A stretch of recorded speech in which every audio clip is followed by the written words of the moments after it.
संधि में हम 7 सूत्र लेके आए हैं।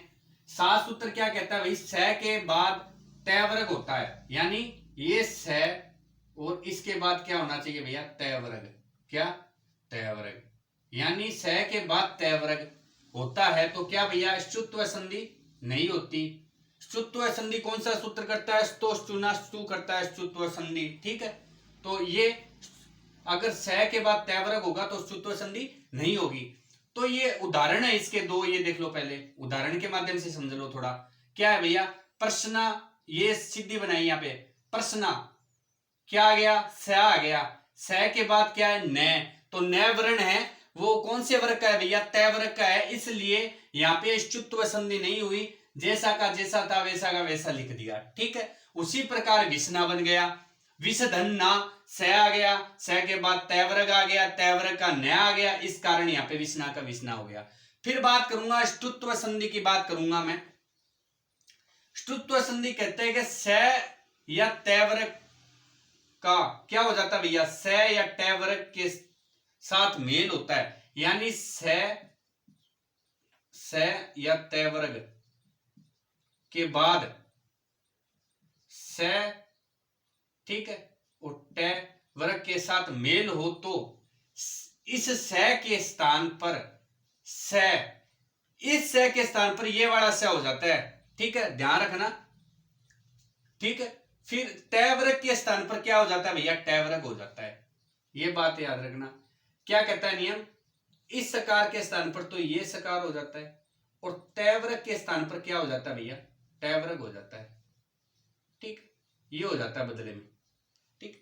उदाहरण के माध्यम से समझेंगे हम।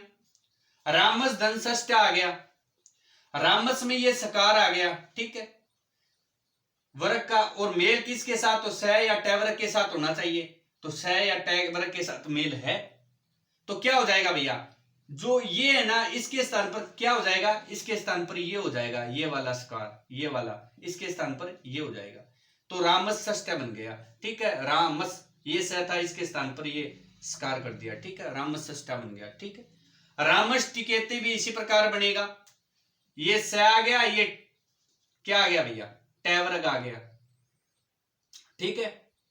तो क्या हो जाएगा, तय वर्ग के स्थान पर क्या हो जाएगा, तय वर्ग हो जाएगा, हो जाएगा या नहीं हो जाएगा।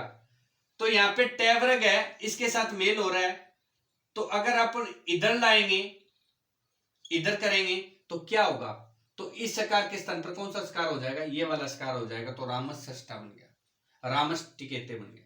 तदंटिका उसी प्रकार तय वर्ग आ गया, तो इधर भी तय वर्ग कर दो भैया, तट्टिका बन गया। चक्रीन ढोक से भी इसी प्रकार, इधर ड आ गया तो भैया इसी यहाँ पे वो तय वर्ग का अंतिम वर्ण है, तो यहाँ पे तय वर्ग का अंतिम वर्ण क्या होगा भैया, अण होगा, तो अण लिख दो, चक्रीन ढोक से बन गया। उसी प्रकार एक नियम और आता है, तोसी, तय वर्ग के बाद स विद्यमान हो, क्या भैया, तय वर्ग के बाद क्या विद्यमान हो, स विद्यमान हो, तो ष्टुत्व संधि नहीं होती, याद रखना। उदाहरण देख लो इसका, संषष्ठा है, न आ गया, न तय वर्ग में आता है, इसके बाद क्या है, स आ गया ना, तो संषष्ठा का क्या रह गया भैया, संषष्ठा हो गया, यहाँ पे ष्टुत्व संधि नहीं हुई। फिर आता है एक नियम, नय पदांता टोड़नाम, ये क्या कहता है, पदांत तय वर्ग के बाद, क्या भैया, पदांत तय वर्ग के बाद नाम शब्द को छोड़कर, किसको भैया, नाम शब्द को छोड़कर स वर्ग अथवा तय वर्ग विद्यमान हो, तय वर्ग के बाद स वर्ग और तय वर्ग विद्यमान हो, तो ष्टुत्व संधि नहीं होती, ठीक है। नाम शब्द को छोड़कर, अगर नाम शब्द आ गया तय वर्ग के बाद तो ष्टुत्व संधि हो जाएगी, नाम शब्द विद्यमान होने पर ष्टुत्व संधि होगी, ठीक है, ये बात ध्यान रखना। ये उदाहरण है ष्टुत्व संधि, नया पदांता टोड़नाम लगेगा इसमें, सट संता में, सट धन संता, तय वर्ग के बाद में स आ गया ना, तो सट संता बन गया, यहाँ पे ष्टुत्व संधि नहीं हुई। सट दंते, सटते, तय वर्ग आ गया, तय वर्ग के बाद तय वर्ग आ गया, इस कारण यहाँ पे ष्टुत्व संधि नहीं हुई, तो सट ते बन गया, ठीक है। षड धन नाम, नाम शब्द आ गया, किसके बाद में भैया, तय वर्ग के बाद में नाम शब्द आ गया, तो यहाँ पे ष्टुत्व संधि होगी, षड नाम हो गया। आज के लिए बस इतना ही, आगे हम और संधि के नियमों के साथ लौटेंगे, धन्यवाद।